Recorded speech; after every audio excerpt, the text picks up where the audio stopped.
నయవంచన joining కాలేజీలలో coaching అకాడమీలో అనధికారికంగా తరగతులు ఒక్కో విద్యార్థి నుంచి 1.60 నుంచి 2.60 లక్షల రూపాయల వరకు వసూలు చేస్తున్న వైనం ప్రతి ఏటా కోట్ల రూపాయలలో వ్యాపారం.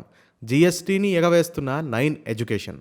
శివానుజ శ్రీ ఆకాష్ కళాశాలల విద్యార్థులకు నైన్ ఎడ్యుకేషన్లో కోచింగ్. ప్రతి ఏటా 100 మంది స్టూడెంట్స్ తరలింపు. ఆమ్యామ్యాలు దిగమింగి సైలెంట్ అవుతున్న రంగారెడ్డి, హైదరాబాద్ డిఐఈఓలు. అవినీతి ఆంబోతులకు శాఖతో పనేముంది అన్నట్టుంది వ్యవహారం. అందుకేనేమో ఇంటర్ బోర్డులో అవినీతి తిమింగలాలు ఇచ్చిన అండదతో రంగారెడ్డి, హైదరాబాద్లోని నైన్ ఎడ్యుకేషన్ అకాడమీ నిర్వాహకులు అడ్డగోలుగా రెచ్చిపోతున్నారు. ఈ 2 జిల్లాల పరిధిలో పలు కళాశాలలతో కుమ్మక్కై అందిన కాడికి దండుకుంటున్నారు.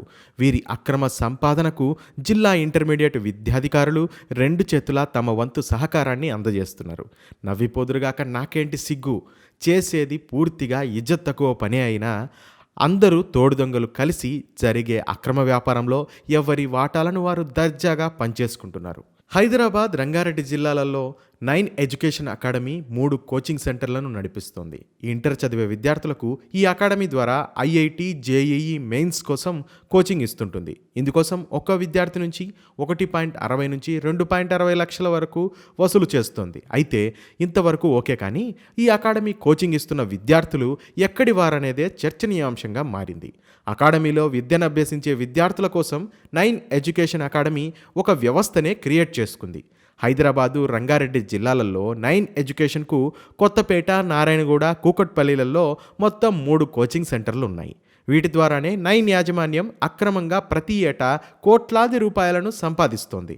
రంగారెడ్డి జిల్లా సరూర్ నగర్ మండలం కొత్తపేట నైన్ ఎడ్యుకేషన్ అకాడమీకి అదే ప్రాంతంలోని శివానుజ జూనియర్ కళాశాల రిజిస్టర్ నెంబర్ 584886 నుంచి విద్యార్థులు ఫార్వర్డ్ అవుతున్నారు. వీరంతా వాస్తవానికి శివానుజ ఇంటర్ కళాశాలలో అడ్మిషన్లు తీసుకున్నప్పటికీ ఎలాంటి కాలేజీ అనుమతులు లేని నైన్ అకాడమీలో కోచింగ్ తీసుకుంటుండడం గమనార్హం. అంటే ప్రతి ఏటా విద్యార్థులు కొత్తపేటలోని శివానుజ ఇంటర్మీడియట్ జూనియర్ కళాశాలలో అడ్మిషన్లు పొంది అక్రమంగా నైన్ అకాడమీలో ఐఐటి, జేఈఈ మెయిన్స్ కోసం కోచింగ్ తీసుకుంటున్నారన్నమాట. ఇది పూర్తిగా చట్టవిరుద్ధం. అలాగే హైదరాబాద్ జిల్లా నారాయణగూడలోని శ్రీ ఆకాష్ జూనియర్ కళాశాల రిజిస్టర్ నెంబర్ 61212 నుంచి కూడా నల్లకుంటలోని నైన్ ఎడ్యుకేషన్ అకాడమీకి అడ్మిషన్లు ఫార్వర్డ్ చేయబడుతున్నాయి. ఈ 2 కోచింగ్ సెంటర్లలో కలిపి ప్రతి ఏటా పై 2 కళాశాలల నుంచి కలిపి 200 మంది విద్యార్థుల చొప్పున ఫార్వర్డ్ చేయబడుతున్నారు. అయితే నిబంధనల ప్రకారం వీరు అడ్మిషన్లు సంబంధిత కాలేజెస్లోనే ఉంటాయి. కానీ వీరు ఇంటర్ బోర్డు నుంచి ఎలాంటి అనుమతులు లేని నైన్ అకాడమీలో లక్షలు ధారపోసి చదువుకుంటున్నారు. ఒక్కో స్టూడెంట్కు తక్కువలో తక్కువ 1.60 లక్షల నుంచి 2.60 లక్షల రూపాయల వరకు నైన్ ఎడ్యుకేషన్ సొసైటీ వసూలు చేస్తుంది. అంటే ప్రతి ఏటా నైన్ యాజమాన్యానికి అక్రమ పద్ధతులలో కోట్లల్లో ఆదాయం సమకూరుతోంది. పట్టించుకొని జిల్లా ఇంటర్మీడియట్ విద్యాధికారులు. వాస్తవానికి తెలంగాణ ఎడ్యుకేషన్ యాక్ట్ ప్రకారం అకాడమీలో కేవలం కోచింగ్ మాత్రమే నిర్వహించుకోవాలి.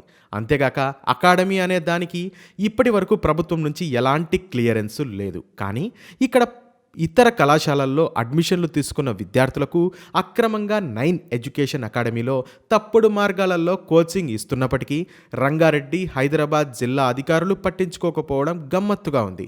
నిజానికి ఏదైనా ఇంటర్ కాలేజీ యాజమాన్యం అక్రమంగా అకాడమీ లాంటి వ్యవహారాలు నడిపిస్తే, అంటే ఐఐటి, జేఈఈ మెయిన్స్ వంటి పనులను కొనసాగించిన విద్యార్థులకు ఇతర ప్రాంతాలలో క్లాసులు, కోచింగ్ వంటి కార్యక్రమాలు వేసిన బోర్డ్ ఆఫ్ ఇంటర్మీడియట్ రూల్ 14 ప్రకారం ఆ కళాశాల గుర్తింపును రద్దు చేయడంతో పాటు 10 లక్షల జరిమానాను బోర్డు విధిస్తుంది.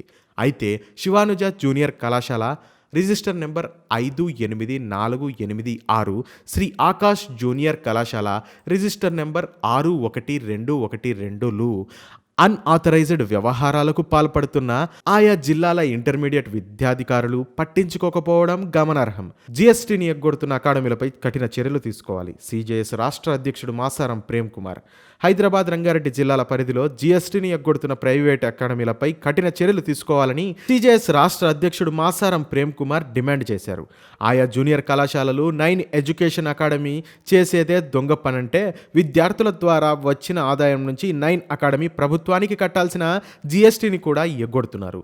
దీనివల్ల ప్రభుత్వానికి రావాల్సిన ఆదాయానికి పెద్ద ఎత్తున గండి పడుతోంది. అలాగే ప్రైవేటు కళాశాలలకు ఉండాల్సిన గ్రౌండు, లైబ్రరీ, ఫైర్ సేఫ్టీ వంటి క్లియరెన్సులు కూడా నైన్ అకాడమీకి లేకపోవడం చిత్రంగా ఉంది. అందువల్ల ఇప్పటికైనా రంగారెడ్డి, హైదరాబాద్ జిల్లాలలో Nine Education Academy, Shivanuja, Sri Akash కళాశాలలు అక్రమ పద్ధతులలో సాగిస్తున్న దందాపై ఇంటర్ బోర్డు అధికారులు నజర్ పెడితే విద్యార్థులకు, ప్రభుత్వానికి ఎంతో మేలు జరుగుతుంది. ఇప్పటికైనా ఇంటర్మీడియట్ ఎడ్యుకేషన్ కమిషనరు అకాడమీల యాజమాన్య దోపిడీకి పరోక్షంగా సహకరిస్తున్న జిల్లాల ఇంటర్మీడియట్ విద్యాశాఖ అధికారులపై కఠిన చర్యలు తీసుకోవాలి.